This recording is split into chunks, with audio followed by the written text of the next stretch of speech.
Bonjour chères auditrices et chers auditeurs, bienvenue dans notre émission du dimanche, l'Orient Express. Et voilà, nous sommes déjà le 1er octobre 2017, l'été fait déjà partie du passé, c'est l'automne, mais Arabelle et Tunisair prolongent les vacances et on va vous envoyer assister au match de votre équipe favorite dans votre ville favorite. Choisissez votre destination et nous nous occupons du reste. Pour participer, envoyez Vivre ensemble, suivi de vos coordonnées au 0488 106 800 et soyez à l'écoute de l'émission Le Foot Autrement ce lundi entre 18h et 20h. Pour l'instant, nous revenons dans notre super émission du dimanche, l'Orient Express. Je suis accompagnée de Myrna. Hi Myrna, kifek. Hi Majdoline, ça va? Un peu malade, comme tu dis, c'est l'automne, donc voilà, je n'y ai pas échappé non plus. Mais voilà, toujours fidèle au poste. J'espère que vous aussi, très chers auditeurs, vous êtes là pour votre rendez-vous hebdomadaire préféré du dimanche, l'Orient Express, et que vous êtes prêts à nous accompagner de nouveau dans un voyage à travers le Moyen-Orient. Alors, au sommaire de cette émission d'aujourd'hui, on va jeter un coup d'œil sur les médias, donc un petit coup d'œil rapide sur des informations passées inaperçues ou qui ont fait polémique. Après s'être envolé à la découverte de Petra, en Jordanie, on parlera du film saoudien Wajda, excellent film. Et d'ailleurs, notre dossier de la semaine, donc notre focus sera consacré à cette grande révolution au Royaume des Sables, donc en Arabie Saoudite. Et on terminera peut-être avec la rubrique Yallah en cuisine. Restez avec nous à bord de l'Orient Express sur Arabelle. Arabelle FM, à Bruxelles. Sur le 106.8. Et voilà donc notre première rubrique, coup d'œil sur les médias. La semaine passée, Myrna vous parlait de la polémique d'un exercice proposé dans un livre scolaire français. Aujourd'hui, la polémique est en Arabie Saoudite, où un haut fonctionnaire responsable des programmes éducatifs ainsi que son équipe ont été limogés à cause d'une photo dans un manuel scolaire. Alors sur cette photo, on voit le roi Faisal en train de signer en 1945 la charte de l'ONU, alors qu'il était ministre des Affaires étrangères avec à ses côtés Yoda, le maître Jedi de Star Wars. Cette photo est évidemment l'œuvre d'un artiste et non une originale, mais l'erreur est quand même énorme et des milliers de manuels vont être réimprimés. L'artiste à l'origine de ce montage, Abdallah El-Shehri, a déclaré au New York Times avoir été surpris de voir son image dans un manuel scolaire en Arabie Saoudite. Il a précisé quand même avoir associé le roi Faisal et Yoda car les deux sont intelligents et la peau et le sabre de Yoda de couleur verte s'associent bien à la couleur du drapeau saoudien. Et il a souligné n'avoir jamais cherché à offenser le roi Faisal qui est décédé en 1975, qui est perçu comme l'architecte de la modernisation de l'Arabie Saoudite. C'est pas mal ces justifications pour une bourde aussi énorme. Mais sinon, on a quoi d'autre comme... rester vivant. Voilà. Sinon, on a quoi d'autre comme nouvelles inaperçues ou bien qui ont fait polémique? Alors, au Liban, on a Perla Halou qui a été élue Miss Libanon 2017 et la chanteuse Yasmine Hamdad qui a sorti son nouveau clip vidéo pour la chanson Balade. Et ces deux événements sont liés car la nouvelle Miss Liban a déclaré vouloir s'investir dans des causes sociales pour améliorer le quotidien des Libanais et des réfugiés au Liban. Et par ailleurs, la chanson et le clip vidéo Balade de la chanteuse Yasmine Hamdan parlent justement de ce problème. Les citoyens libanais se sentent abandonnés à leur quotidien, à la cherté de la vie, ils sont otages de la situation au niveau sécuritaire. Et j'ai l'impression que c'est vraiment un terrain que les artistes libanais et la société civile sont en train de devenir occupés. Mais c'est bien ça, que des personnages publics s'investissent justement de la sorte dans ces causes-là. Oui. Mais bon, on va éviter de glisser vers la politique. Mais j'ai par ailleurs une news avec dimension politique. Interpol, donc, qui est l'organisation internationale de police criminelle, a reconnu officiellement la Palestine comme un pays membre, malgré la forte opposition d'Israël. Donc la Palestine avait déjà obtenu le statut de pays observateur en 2011, puis a introduit une demande de reconnaissance en tant que pays membre en 2015, pour ne finalement la recevoir que la semaine passée en 2017. Et Israël imposera sûrement des mesures punitives en Palestine, parce qu'ils accusent la Palestine de chercher à être reconnue en tant qu'État membre, et en tant qu'État de manière indirecte. D'accord. Évidemment, ceci est un long débat qui mériterait un dossier de la semaine, Myrna? Bientôt peut-être. On verra tout ça plus en détail, peut-être avec un invité expert de la question justement. Pourquoi pas? Pour nous éclairer un peu plus. Et la dernière news, c'est une news scientifique. Oui. C'est ça? Alors, l'un des freins qui pourrait expliquer le retard du monde arabe dans le domaine de la science, c'est la langue. Parce que la majorité des textes et des recherches sont publiés en anglais, et la majorité des termes employés sont en anglais. Et le niveau d'anglais n'étant pas le meilleur dans ces régions, on ne peut pas imposer à tout le monde d'être parfaitement anglophone pour avoir accès à la science.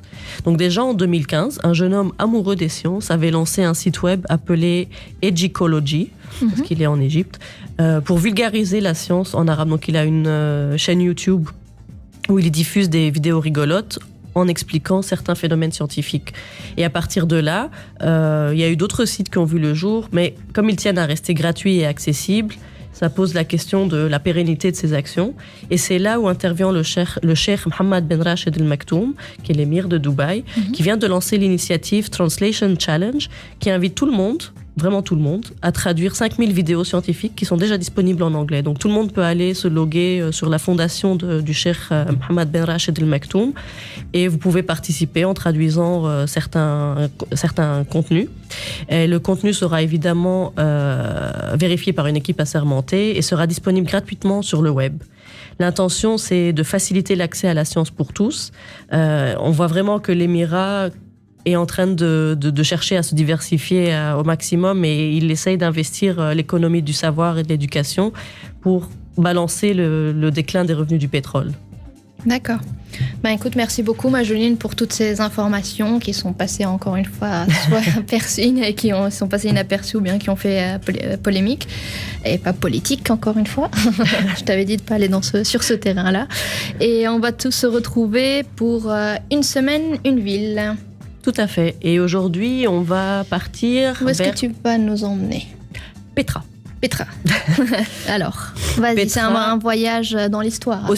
Aussi. Donc, pendant que j'ai préparé l'émission, j'ai vu qu'il y avait vraiment beaucoup de choses à dire au niveau de l'histoire pour découvrir Petra. Déjà, c'est où Petra? Alors, Petra, c'est en Jordanie. C'est un peu la star en Jordanie. Quand on va en Jordanie, on ne peut pas ne pas aller à Petra. Elle est aussi appelée Petra la Rose. Parce que y a une certaine luminosité aux alentours de 10 heures où les rochers se reflètent un peu et lui donnent ce côté rose. La merveilleuse Petra, c'est une cité qui est creusée dans les roches. Elle a été creusée dans les roches par les Nabatéens, qui sont un peuple nomade qui faisait le commerce des épices. Son nom vient du grec ancien Petra, qui signifie rocher. D'accord, tu peux encore continuer à nous parler un peu d'histoire avant de nous parler du tourisme. Oui, tout à fait. Alors la ville ne fut pas fondée par les Nabatéens, mais ce sont eux qui en ont fait une cité prospère. Donc elle était fondée par les Édomites, je pense. Donc les Nabatéens en ont fait leur capitale. Ils se fixèrent en fait dans ce lieu parce qu'il était situé au carrefour des routes caravanières. Pardon. Et ils y restèrent parce que l'eau y était abondante et la cité bien protégée par des montagnes infranchissables. Et une fois installés, les Nabatéens, ils ont bâti une nécropole de plus de 800 tombeaux dont on peut admirer les façades sculptées dans la roche. Ils construisirent un système de captage des eaux et de redistribution avec des règles de répartition par habitant. Leur royaume fut florissant, mais la suite de l'histoire de Petra est faite d'occupations, donc par les Romains, par les Byzantins, de tremblements de terre. Et vers le 7e siècle, la modification aussi des routes commerciales et encore d'autres séismes entraîneront progressivement l'abandon de cette ville qui ne fut plus qu'une escale pour les nomades. Elle est complètement tombée dans l'oubli à l'époque moderne, jusqu'à l'époque moderne, où le site est redécouvert en 1812 par le monde occidental grâce à un explorateur suisse, Jean-Louis Burckhardt, désolé pour l'accent, qui se déguise en bédouin local. Il se fait appeler Cheikh Ibrahim et il prétend qu'il veut organiser un sacrifice sur ce site et demande donc aux autres bédouins de l'y emmener. Mais sur le chemin, il prend pas de notes ni rien parce que sinon il avait peur de se faire découvrir en fait. Puis il est revenu en Occident et il a fait part de sa recherche. Donc il a tout retenu. Oui, voilà, il a dû vite faire des croquis quand. Et puis il a fait paraître un livre. Et c'est comme ça que l'Occident s'est commencé à s'intéresser. Ok, d'accord. Et voilà. Et d'ailleurs, je crois que jusqu'à aujourd'hui, on y accède un peu difficilement. D'ailleurs. Exactement. Alors, pour atteindre Petra, les visiteurs entrent par un étroit et long défilé rocheux, le Siq, qu'ils doivent parcourir à pied, à cheval ou en calèche. Mais le ministère du Tourisme le déconseille car cela altère les lieux. En fait, la poussière qui est soulevée par les animaux, ça abîme le site. Mais d'un autre côté, c'est aussi le travail des Bédouins qui n'ont plus le droit d'habiter Petra, mais qui ont le droit de proposer leurs services en tant que accompagnés avec les animaux ou en tant que guide ou en tant que marchand de souvenirs. D'accord. Et quels sont les monuments à voir à Petra? Alors la visite commence à Wadi Moussa, là où se trouvent les hôtels d'ailleurs. La tradition dit que Moussa, donc Moïse, frappa le rocher de son bâton pour faire jaillir de l'eau. Et cet acte, selon la Bible, empêchera Moïse d'entrer en terre promise et il devra se contenter de l'apercevoir du haut du mont Nebo, qui sera l'ultime étape de Moïse et le lieu prétendu de sa mort. Et de là, on traverse donc cette ville de Wadi Moussa, ou Jia. Aujourd'hui, elle s'appelle Jia, et on peut voir l'ancienne nécropole. On arrive au Siq, qui n'est autre donc que cet accès principal pour arriver à Petra. Ça fait environ 1,5 km, ou plutôt 1,2 km. C'est vraiment spectaculaire. Dans toutes ces falaises, en fait, on marche et on est entouré de ces falaises. C'est un peu suffocant comme ça. C'est très très haut, ça fait plus de 100 mètres de haut. Et tout le long de chemin, on peut apercevoir les fameuses canalisations creusées dans la roche par les Nabatéens qui étaient chargés d'acheminer l'eau de pluie. D'ailleurs, on y arrive finalement, on arrive jusqu'au fameux Khazne. Tout à fait. On a eu l'occasion de le voir dans Indiana Jones. Voilà, on l'a vu, tout le monde le connaît, je pense, un peu grâce à Indiana Jones. Et aussi Tintin, qu'il a repris dans l'album, donc Hergé l'a repris dans l'album Coq en stock. Mais il l'a pas situé en Jordanie, il l'a situé dans un pays imaginaire qui s'appelle le Khémed, je crois, ou quelque chose comme ça. Donc il a repris cette fameuse façade magnifique qui a été prise en photo, je crois, 14 000 milliards de fois. Et donc à partir de là, le passage s'élargit. Donc on voit d'abord le Khazne ou le réservoir. Non, je sais plus comment il s'appelle. C'est pas un temple, donc le Khazne on va dire. Et donc là, on arrive à la rue des Façades ou le mur des rois, et on peut admirer les différents tombeaux magnifiques. Donc on a le tombeau de l'urne, le tombeau du palais, le tombeau de la soie, le tombeau corinthien. Il y a différents tombeaux. Et par là, on arrive ensuite. Par là, évidemment, ça prend beaucoup de temps à visiter. Je veux dire, l'étape d'après, c'est le théâtre romain, qui, comme son nom ne l'indique pas, a été construit par les Nabatéens, mais élargi par les Romains. Il a été construit dans la roche, donc c'est pas construit sur la roche, mais dans la roche. Il a été creusé dans la roche. On passe ensuite à la ville basse, où l'on peut visiter les musées et le temple Qasr el-Bint, qui veut dire la fille, le château de la fille. Le palais de la fille. On suppose que ça doit être la fille d'un pharaon, on ne sait pas. Puis il faudra grimper pendant 45 minutes pour contempler le Deir, ou le monastère, qui est un monument semblable au Khazne. Il est très très beau. D'accord, et tout ça, ça se visite en un jour? Oui, mais l'idéal est quand même de prendre un pass de 2 jours, parce qu'en fait à l'entrée, il y a des passes de 1 jour, 2 jours ou 3 jours. Un pass de 2 jours, c'est environ 60 €. Pour avoir le temps vraiment de monter en hauteur, admirer le panorama. Il y a des obélisques, il y a aussi le haut lieu des sacrifices, donc il y a vraiment beaucoup de choses encore à voir. N'hésitez pas à prendre un guide. Renseignez-vous aussi pour les visites nocturnes, qui donnent un aspect encore plus grandiose au site. Donc ils mettent des petites bougies devant le Khazne, c'est vraiment très très beau. Pour vous rendre à Petra, il faudra d'abord vous envoler pour Amman. Il n'y a pas de vol direct à partir de Bruxelles. Ah bon? Malgré qu'il y a la Jordanian, mais ils font une escale parce qu'ils font ça en sharing avec Lufthansa, Air France. Voilà. Il vous faudra un visa qui s'obtient à l'ambassade ou à l'aéroport même. Donc ça vous coûte 10 dinars jordaniens, c'est environ 12 € et il faut les avoir sur soi. D'accord, écoute, merci beaucoup Majdoline. Tu nous as vraiment fait voyager dans le temps et dans le Moyen-Orient avec cette belle destination. Je suis jamais allée, mais tu m'as donné encore plus envie d'y aller maintenant. Donc, on fait une petite pub et on parle de la suite? Ok. Allez, à tout de suite. À tout de suite.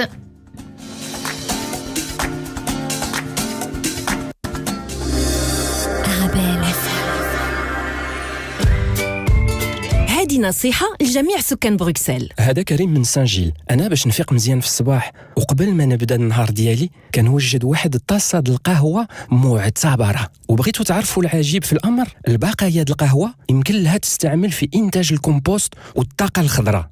حتى نتوما استعملوا الخناش الليمونيين باش تعزلوا النفايات الغذائيه اللي غادي يتم تحويلهم لطاقه خضراء والكومبوست. حلول اخرى موجوده كالكومبوست الفردي او الجماعي. مزيد من المعلومات في السيت bruxelles-propreté.be. هذه نصيحه من بروكسل بروبرتي. J'ai envie d'océan, d'iode, de fraîcheur. Oh, toi, tu as envie de poisson frais, je me trompe? Et si on allait au restaurant Les Grandes Marées? Oui, du poisson pêché du jour, des plateaux de fruits de mer sur mesure à notre goût, préparés par des spécialistes à déguster sur place ou emporter. Et puis le confort, la salle adaptée aux familles nombreuses, au groupe. Le restaurant Les Grandes Marées, c'est vraiment le meilleur endroit pour profiter des saveurs de l'océan. Une envie d'océan? Rendez-vous aux Grandes Marées 90 rue Royer, 1070 Bruxelles, ouvert du mardi au dimanche de 10h à 22h et les week-ends jusqu'à minuit. lesgrandesmarées.be. هذا كريم من جديد. وكبروكسلوا يمكن لي نعزل النفايا الغذائيه ديالي بفضل الخنشه البرتقاليه. كنحطها قدام الدار الساعه والنهار اللي مخسن ليها. يمكن لي نستعمل كذلك الطار البرتقالي الفردي باش نحمي الخنشه. هذه نصيحه من بروكسل بروبرتي. Eh oh! Ouais, toi dans ton auto, c'est à toi que je parle. Tu m'as pas reconnu? En somme, je suis Big Boss et Tonton Chami. Juste pour te dire qu'on a une nouveauté, les tacos de Bruxelles. Alors t'as deux modèles, le bruxellaire avec du poulain et le clé te paye avec de la viande. Et le secret, c'est la sauce belge. Allez, viens essayer. Si tu veux pas venir, on te livre. Tu nous appelles au 0484 95 95 70 ou sur le web www.tontonchami.com. Tonton Chami, on en a tous envie.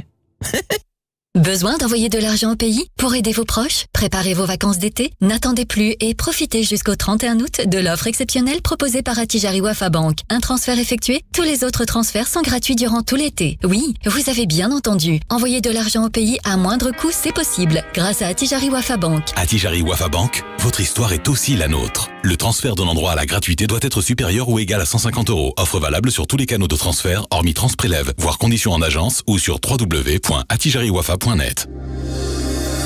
Arabelle. Détendez-vous en musique.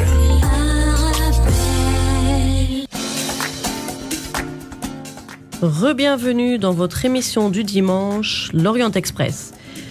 Je vous ai fait voyager dans le temps avec Petra. Et aujourd'hui, Myrna va nous parler d'un film plutôt qui est un lien avec l'activité du moment. L'actualité, plus que l'activité. Ah, oui. C'est donc, tu vas nous parler d'un film saoudien couronné de succès, n'est-ce pas? Tout à fait, c'est ça. Donc je vais vous parler d'un long métrage qui nous vient directement d'un royaume qui produit quelques 10 millions de barils de pétrole par jour et environ un film par siècle.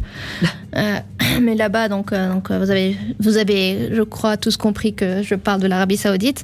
Là-bas, les films ne sont pas juste difficiles à faire, ils sont également très difficiles à voir. Il faut avant tout savoir qu'il n'y a quasi pas de salle de cinéma, en fait, officielle en Arabie. Et donc très peu de films aussi y ont été réalisés. Par contre, ils produisent beaucoup de feuilletons. C'est d'ailleurs l'un des rares pays où, en fait, il n'y a pratiquement pas de salle de cinéma donc dans les malls, dans les centres commerciaux. Et pourtant, il y en a beaucoup des centres commerciaux. C'est une activité. Et donc, tu vas nous parler de... Comment s'appelle le film? Alors aujourd'hui, je vais vous parler du film Wajda. Donc c'est un film qui est sorti en 2013, qui avait fait à l'époque le tour des festivals européens, dont encore une fois la Mostra de Venise à l'époque. Et ce film, de quoi il parle? Alors c'est un long métrage. Le pitch tient en une seule phrase. Je vais juste dire que voilà, c'est l'histoire d'une fillette presque adolescente, on va dire, Wajda, qui s'est mis en tête de s'acheter et de faire du vélo dans un pays où les femmes sont quasi invisibles de l'espace public. Quel challenge. Voilà, ça tient en une phrase. Donc l'histoire du film, c'est un film plein de fraîcheur et de finesse, mais qui reste quand même une comédie teintée d'amertume. Donc ce film s'inscrit dans un contexte lourd de tradition et un ordre établi qui ne concède aux femmes qu'une place étroite d'épouse ou de mère.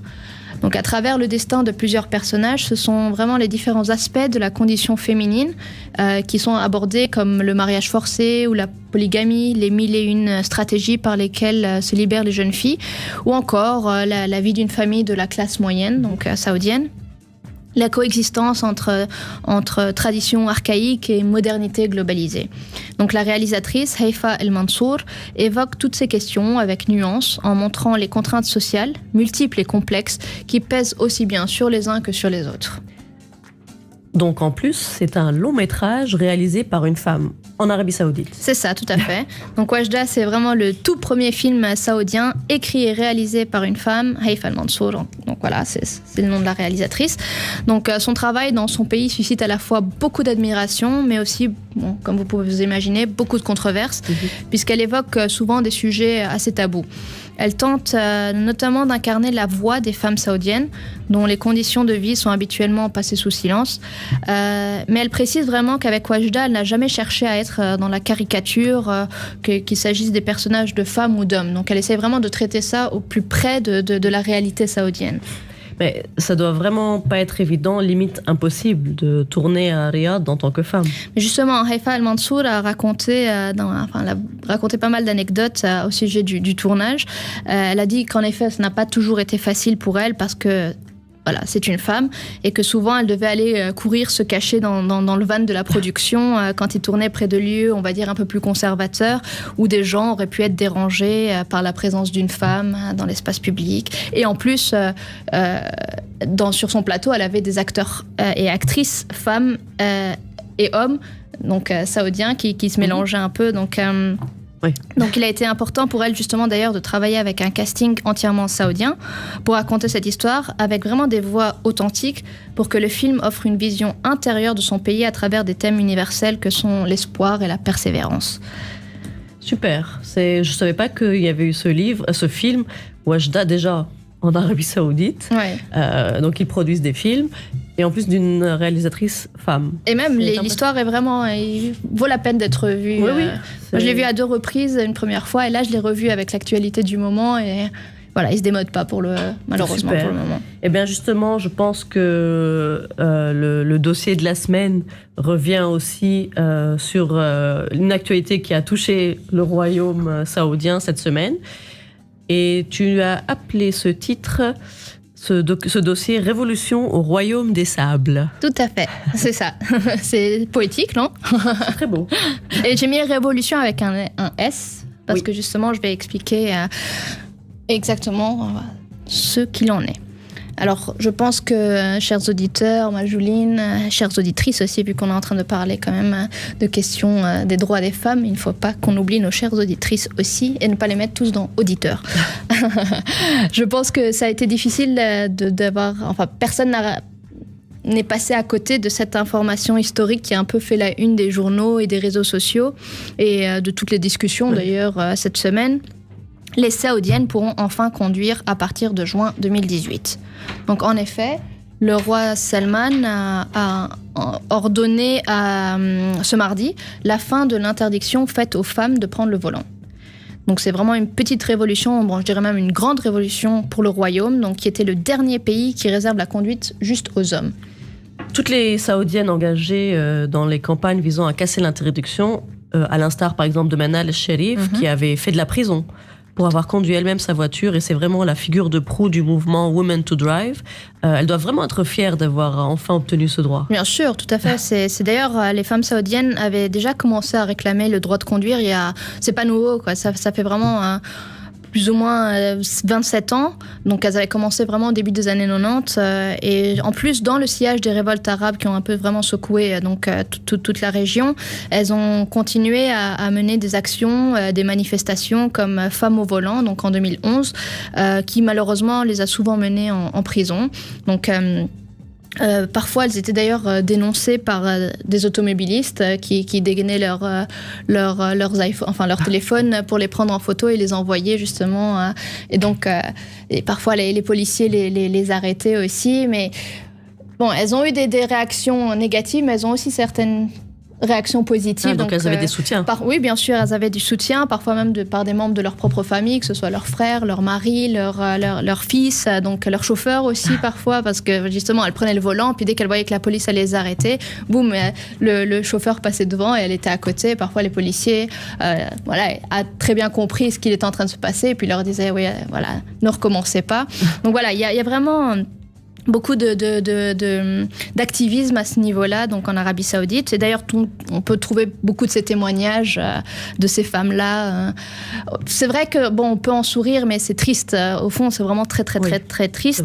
D'ailleurs, Je reviens juste sur le point que tu as souligné d'être fière d'avoir obtenu ce droit. En effet, elles sont fières, mais malheureusement, leur joie a été un peu partiellement gâchée, on va dire. Et pourquoi tu veux dire gâchée ? En fait, ces militantes pro-conduite ont déclaré qu'elles ont été plus ou moins interdites de s'exprimer dans les médias.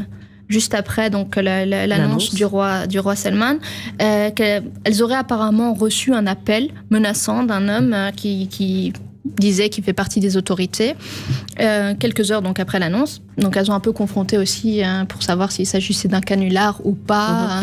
Et au final, c'était pas la première fois d'ailleurs qu'elles avaient des appels comme ça, lors de leur manifestation précédente aussi. Et bon, ils n'ont jamais vraiment su exactement. Donc, certains médias ont essayé de contacter le ministère de l'Information pour savoir l'intérieur et compagnie. Tout le monde dit non, ça vient pas de chez nous. Et il faut savoir que voilà, le droit des femmes à conduire au Royaume des Sables reste un enjeu de pouvoir pour les religieux conservateurs, officiels ou officieux d'ailleurs. Donc, d'après ces militantes pro-conduite, le pouvoir ne veut pas que le peuple réalise que les pressions publiques peuvent apporter du changement, et il voudrait vraiment imposer l'idée que c'est le roi, dans sa bienveillance, qui leur a accordé ce droit. D'ailleurs, pourquoi est-ce que le roi Salman accorde ce droit maintenant ? Alors, très très bonne question, ma Juline. Merci. C'est comme si tu étais à l'école. Alors, on va dire qu'il y a deux raisons principalement. Il y en a une qui est géopolitique et l'autre est économique. Mais avant de rentrer dans les détails, il faut savoir que le principal architecte de ces réformes, c'est pas vraiment le roi Salman de 81 ans, mais c'est plutôt son fils, donc le prince héritier de 32 ans. Donc Mohammed Ben Salman. Voilà, son fils, tout à fait, qui maintenant donc, est vraiment dans enfin, c'est lui qui héritera. Bon, il y a eu toute une saga aussi, dans laquelle on ne va pas rentrer maintenant. Oui.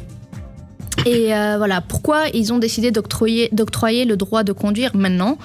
Donc il y a, comme je vous l'ai dit, déjà deux raisons. Donc la première, qui est plus politique, c'est vraiment pour, on va dire, redorer l'image du royaume sur la scène internationale, pour détourner un peu l'attention de la catastrophique guerre au Yémen, dans laquelle la monarchie s'est impliquée en mars 2015 et sans aucun mandat international. Donc déjà, il y a ça. Mais il y a également la crise aussi qui a été provoquée avec le Qatar, donc c'est aussi un peu lié, donc tout ce qui se passe, ces bouleversements dans lesquels est lié donc le royaume, mais aussi au niveau local, il y a beaucoup de problématiques aussi, et donc aussi pour un peu changer ça, qui sont comme donc voilà, la semaine passée, je crois, il y a eu plein d'arrestations arbitraires de dizaines d'opposants au régime. Ok, donc en relisant l'annonce, c'est vraiment redorer leur blason sur la scène internationale. Voilà, et, principalement. Mais il y a aussi un enjeu économique. Bien sûr, tout à fait. D'ailleurs,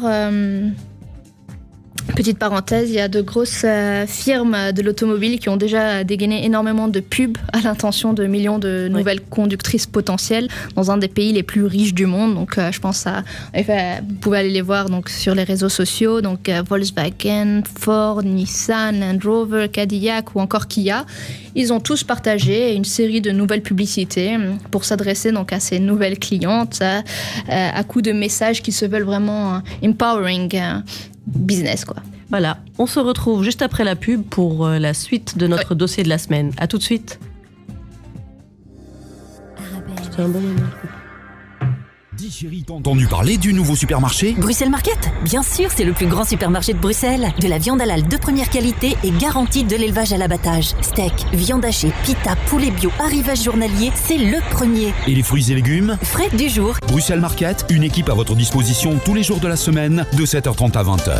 Bruxelles Market, 156 chaussée d'Anvers, à 1000, Bruxelles. Notre jour de fermeture est le jeudi. Avec une femme. Bonjour. Un karatéka. Oui, aïe, aïe, aïe. Un mime. Ou un joueur de trompette. Avec l'application Split, partagez votre taxi avec qui vous voulez et économisez jusqu'à 40%. Split, S-P-L-Y-T. À télécharger sur App Store ou Google Play. Prochain arrêt, de Brou.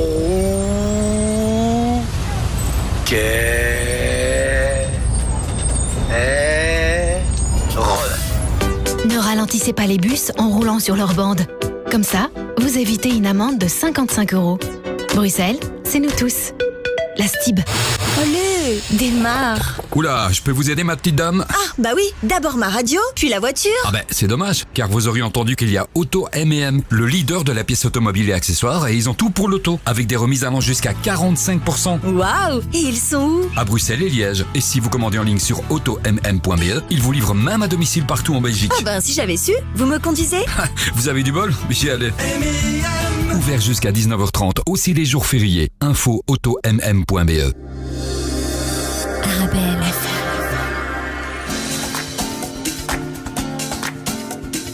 FM. Re-bienvenue, chers auditeurs, chères auditrices, dans votre émission du dimanche L'Orient Express. Nous étions en plein dossier de la semaine qui est passionnant. On parlait donc de la nouvelle qui est tombée cette semaine, les femmes saoudiennes ont le droit de conduire. On disait que c'était une question politique pour un petit peu redorer le blason sur la scène internationale, et on attaquait l'enjeu économique. Donc Myrna nous parlait des fameuses publicités qui tournent sur les réseaux sociaux, où vraiment les grosses sociétés de voitures ont sauté sur l'occasion pour s'adresser à leurs nouvelles clientes. Tout à fait. Donc justement, pour en revenir aux enjeux économiques, donc pour le Royaume saoudien, ces mesures s'inscrivent vraiment dans la vaste planification ils ont vraiment fait un plan de réforme économique et sociale qui voudraient achever avant donc 2030. Enfin, c'est leur objectif, quoi. Et c'est quoi ce plan? En fait, ils veulent développer le secteur privé et multiplier par 6 les revenus non pétroliers. Le Royaume, donc, comme on le sait tous, a traversé une grave crise budgétaire. Et donc, c'est fixé comme objectif, entre autres, de faire passer de 22 à 30% la part des femmes qui exercent une activité professionnelle. Donc, pour limiter sa dépendance au pétrole, le pays assouplit certaines des restrictions imposées aux Saoudiennes, on va dire. Donc, comme on a pu le voir en 2015, où les femmes ont pu voter, se présenter aux élections communales pour la première fois, et où 14 femmes d'ailleurs ont été élues. C'est ça, tout à fait. Donc ça fait partie aussi parmi ces réformes et un peu historiques dans un royaume, on sait, voilà, où un royaume des hommes, on va dire, malheureusement. Donc le prince héritier estime que cette ouverture économique, en s'appuyant sur la force justement d'appoint motivé que constituent les Saoudiennes, n'est possible qu'en vraiment desserrant les taux imposés depuis des décennies par l'idéologie wahhabite. Donc la promotion du sport et des divertissements, par exemple comme le cinéma, les concerts, c'est vraiment, ils font vraiment partie, ils sont vraiment au cœur de ce plan de réforme, donc qui s'appelle Vision 2030. Mais bon, la mixité ne concerne pas encore ces domaines. On n'en est pas encore là, parce que officiellement, hommes et femmes, toujours donc en Arabie Saoudite, ne peuvent évoluer côte à côte, à part dans les hôpitaux ou les banques, je crois. Et la loi impose que, en plus, donc dans les entreprises par exemple, que des murs les séparent les hommes des femmes. D'accord. Donc on peut vraiment dire que ce décret marque le premier pas vers l'émancipation des femmes. En fait, cette annonce de la fin de l'interdiction de conduire pour les femmes en Arabie Saoudite est vraiment une superbe nouvelle pour les droits des femmes dans le pays, vraiment. On le salue, mais il y a vraiment néanmoins une forte probabilité qu'elles aient tout de même encore besoin, malheureusement, de l'autorisation de leur père, de leur mari, de leur frère ou même de leur fils, rien que pour aller s'acheter cette nouvelle voiture, malheureusement.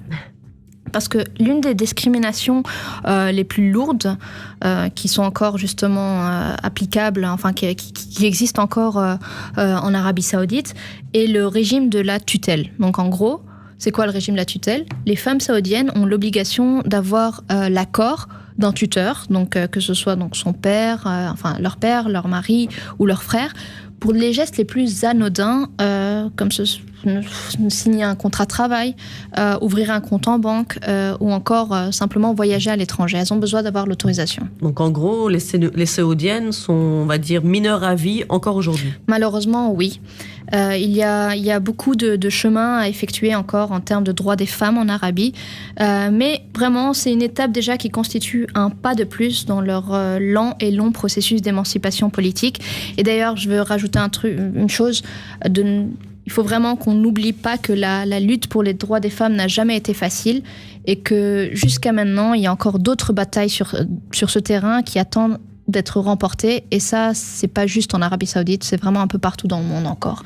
Oui. Ça, malheureusement. on le constate tous les jours encore partout.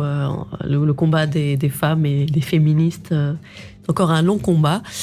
Mais il ne faut pas perdre espoir. On est là, on va faire un petit peu bouger tout ça. Et n'oublions pas que derrière chaque femme se trouve plein de femmes. C'est pas mal ça, je la connaissais pas. Et donc on va écouter une femme pour une petite pause, puis on va revenir pour parler un peu de cuisine.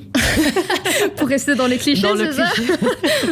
Donc à tout de suite. Mais s'il y a des hommes, écoutez-nous aussi si on parle cuisine. Hein. Oui, c'est vrai.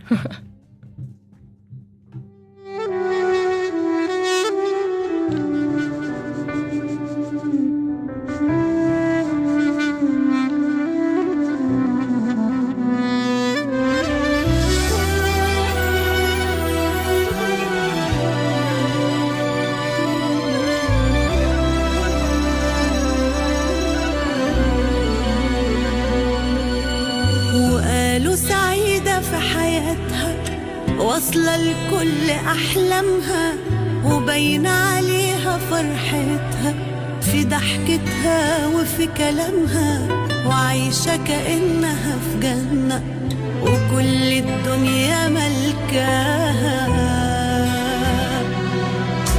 وقالوا عنيدة وقوية ما بيأثرش شيء فيها ما حدش في الحياة يقدر يمشي كلمته عليها هتحلم ليه وتتمنى مفيش ولا حاجة ناقصاها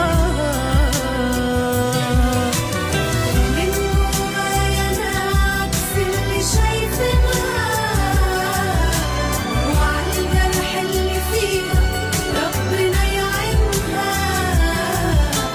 ساعات الضحكة بتداري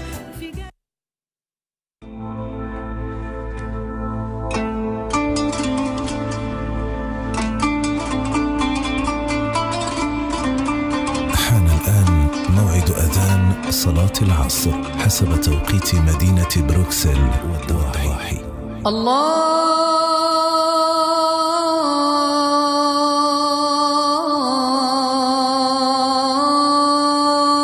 الله أكبر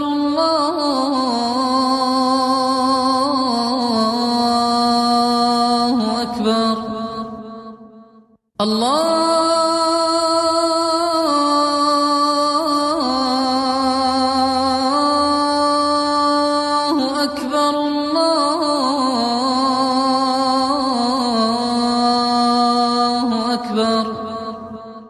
أشهد أن لا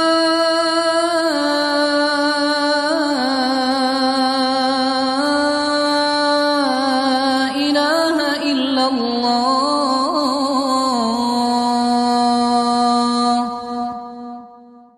أشهد أن لا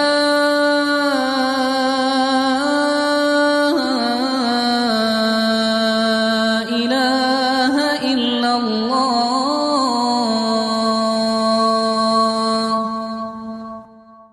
أشهد أن محمدًا رسول الله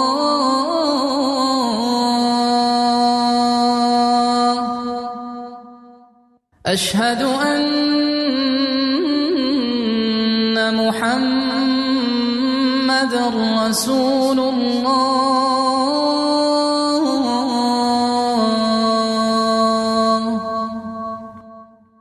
حي على الصلاة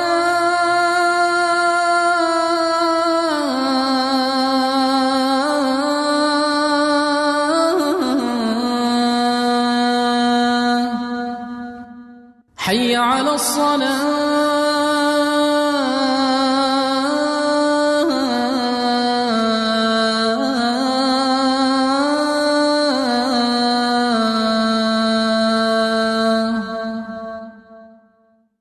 حي على الفلاح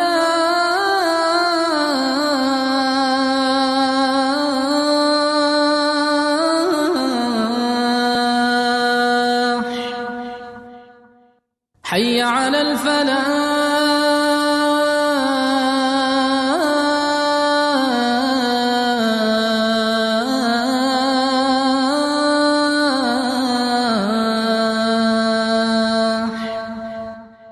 Allahu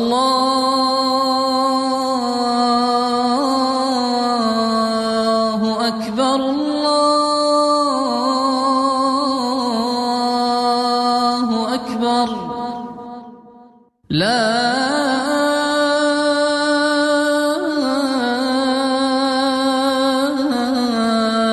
ilaha illallah. اللهم رب هذه الدعوة التامة والصلاة القائمة آت محمدا الوسيلة والفضيلة وابعثه مقاما محمودا الذي وعدته.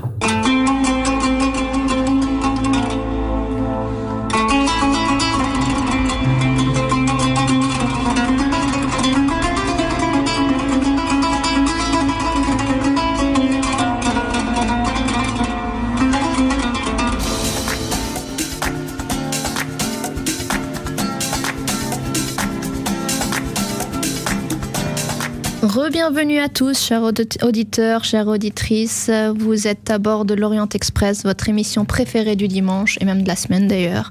Et c'est une émission donc où on parle du Moyen-Orient, mais aussi aujourd'hui on a parlé donc des pays du Golfe. On parle d'un peu de tout. Et d'ailleurs, après avoir parlé de cette révolution au royaume d'Arabie Saoudite, aujourd'hui Majouline va nous parler encore une nouvelle chose. On saute un peu du coq à l'âne, mais c'est pour ça que vous nous aimez et que vous nous suivez. Donc, Majouline, de quoi tu vas nous donner... Enfin, tu vas nous donner envie de me manger quoi? Alors, je vais vous parler d'un dessert aujourd'hui. Un dessert que l'on retrouve dans la cuisine occidentale, maghrébine et levantine. Tu intrigues mes papilles. Je sais que t'aimes bien ce mot. On va parler des ataïf du Levant, que l'on connaît ici sous le nom de pancakes, blini, ou alors les fameux berrir du Maghreb, que l'on retrouve ici à Bruxelles dans toutes nos boulangeries arabes. C'est quoi exactement? Alors au Maghreb, c'est une crêpe préparée à base de farine, de semoule fine, de levure, de sel et d'eau, servie chaude, imbibée de beurre et de miel. Les berrir sont légères et spongieuses. Elles ne sont cuites que sur une seule face à la cuisson. Une multitude de petits trous apparaissent sur la face supérieure. D'ailleurs, ça se mange le matin, le soir, à midi, à 4 heures. Ça se mange quand exactement? À toutes les heures. J'en ai mangé ce matin. En fait, au Maroc, on mange les berrir au petit déjeuner ou au goûter, au fir urch. Présenté avec du beurre et du miel parfumé d'eau, de fleurs d'oranger. En Algérie, il se mange sucré ou salé. D'accord. Et les ataïf, donc du Moyen-Orient? Alors, il y a les ataïf asafiri, qui sont littéralement crêpes petits oiseaux, qui sont des petits mini berrir que l'on sert en dessert. Donc, on les replie en forme de cornet. Ils sont garnis de crème de lait. La crème de lait s'appelle ashta, qui est parfumée à l'eau de fleurs de rose. C'est saupoudré de pistaches en poudre et arrosé de sucre ou de miel. Vraiment, ça donne faim tout ça. Et il y a aussi les ataïf de taille moyenne, qui à ce moment-là, c'est la même taille que les berrir du Maghreb. Et celles-ci, par contre, on les farcit de noix concassées et de sucre ou de fromage. Ce sont des chaussons que l'on frit et qu'on trempe encore chaudes dans du sirop de sucre ou du miel froid. Il y a les giga méga gros ataïf qui sont elles imbibées de beurre, de sucre et de cannelle, et on les trouve surtout à Alep. Et j'imagine que ça prend quand même du temps à préparer, non? Oui. Mais d'ailleurs, en Syrie et partout au Moyen-Orient, on achète les ataïf déjà toutes prêtes, faites du jour, et on met à part, on reçoit la ashta, donc le fromage. Ashta, c'est du fromage ou de la crème? C'est la crème. La ashta, puis aussi on peut avoir le fromage, le sirop de sucre et les pistaches qui sont à part. Et donc c'est vraiment des marchands spécialisés, comme ici on a les vendeurs de gaufres, et ben on a les vendeurs de ataïf. Et c'est un dessert pour les grands, les petits, les vieux, les moins vieux, les plus jeunes, les... Tout le monde. Tout le monde aime manger les berrir, tout comme les pancakes, voilà, avec du beurre ou de la confiture, du sirop d'érable, de la cassonade, ou avec une pâte chocolatée que vous connaissez tous. Pour ne pas dire son nom. Voilà, pour que ce soit au Maghreb, au Levant ou à Bruxelles. Et on vous laisse une petite page de pub et on se retrouve.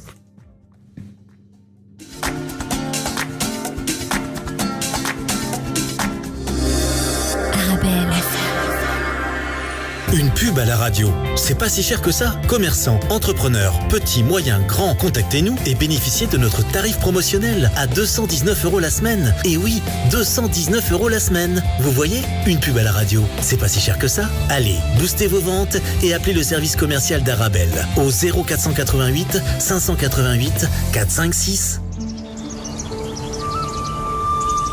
C'est dans ces champs de thé millénaires que nous avons été chercher un thé d'exception. Un thé cultivé dans la plus pure tradition. Un thé sélectionné feuille par feuille pour vous offrir le must des thés verts. Le thé Borza.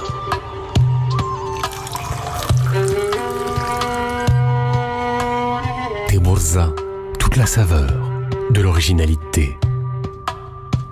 Vous avez un bien immobilier à vendre ou à louer? Une maison, un appartement, un immeuble ou un commerce? Et vous souhaitez en obtenir un prix juste? Brickman est l'agence qu'il vous faut. Brickman est une agence immobilière connue et reconnue pour son professionnalisme et qui fait le pont entre votre bien immobilier et les candidats intéressés. Un agent Brickman se déplace chez vous pour une estimation gratuite de votre bien. Prenez rendez-vous en appelant au 02 219 19 96 ou via le site brickman.be. Brickman, le professionnel de la brique. Arabelle.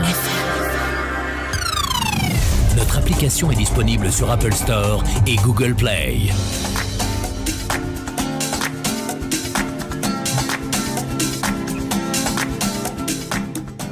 Re-bienvenue, chères auditrices, chers auditeurs. C'est bientôt la fin de notre émission et je vous rappelle l'action Vivre Ensemble avec le foot autrement ce lundi entre 18h et 20h. Donc, si vous voulez assister à un match de foot dans la ville de votre choix, desservi par Tunisair, Arabelle et Tunisair vont vous offrir ce vol. Pour plus le billet pour le match de foot. Pour ceci, il faut envoyer donc Vivre Ensemble par SMS au 0488 106 800 plus vos coordonnées. Et Arabelle et Tunisair s'occupent du reste. Et n'oubliez pas d'aller faire un petit tour aussi sur notre page Facebook Orient Express-Arabelle FM, à communiquer avec nous, à nous laisser des petits likes à gauche à droite et d'aller faire un petit tour en tous les cas. Donc on a entendu que ta voix est un petit peu enrouée, cassée aujourd'hui. Oui, je suis malade malheureusement, c'est l'automne. D'ailleurs j'espère que vous passez vraiment un bon dimanche automnal avec nous. On essaie de vous accompagner jusqu'au bout. Tu veux choisir une petite musique pour terminer notre émission avant d'accueillir Donial Adab juste après nous? C'est parce que je suis malade, tu me fais. Voilà. C'est gentil, merci, ça me touche. On va écouter... Bon, on va faire un petit honneur à la Syrie. On va écouter Faya Younan. Faya Younan, c'est donc cette... je ne sais pas si tu as entendu la polémique, mini-polémique. Oui, j'ai suivi un peu, mais je t'avoue, de loin, j'ai vu que, en train de se disputer, encore une fois. Faya Younan avait participé à un concert qui, je pense, était à Damas. Elle a fait une tournée à Alep, dans la citadelle, la vieille citadelle d'Alep, Damas, et elle a attaqué, je crois. Voilà, tout à fait. Et je ne sais pas dans laquelle des trois à Damas. Un fan est monté sur scène et il a voulu prendre un selfie avec elle. Elle a refusé, mais de manière vraiment sympathique, vraiment en tournant la tête, en disant non, allez, comme c'était un peu du renage, comme on dit chez nous. Et ça a été très mal interprété en fait par sa fanbase. Par contre, dans le public, tout le monde a trouvé ça normal et du coup, ça agite un peu les réseaux sociaux. Surtout avec les conditions actuelles, c'est un peu difficile au niveau sécuritaire. On reste dans un pays en guerre quand même aussi, donc je pense qu'on peut comprendre. Oui.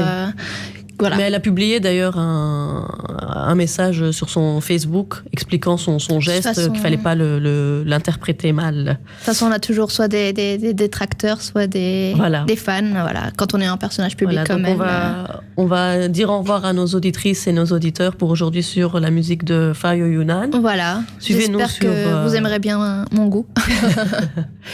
Et vous pouvez nous réécouter samedi et vous pouvez nous écouter en boucle sur le podcast que l'on va essayer de poster assez rapidement.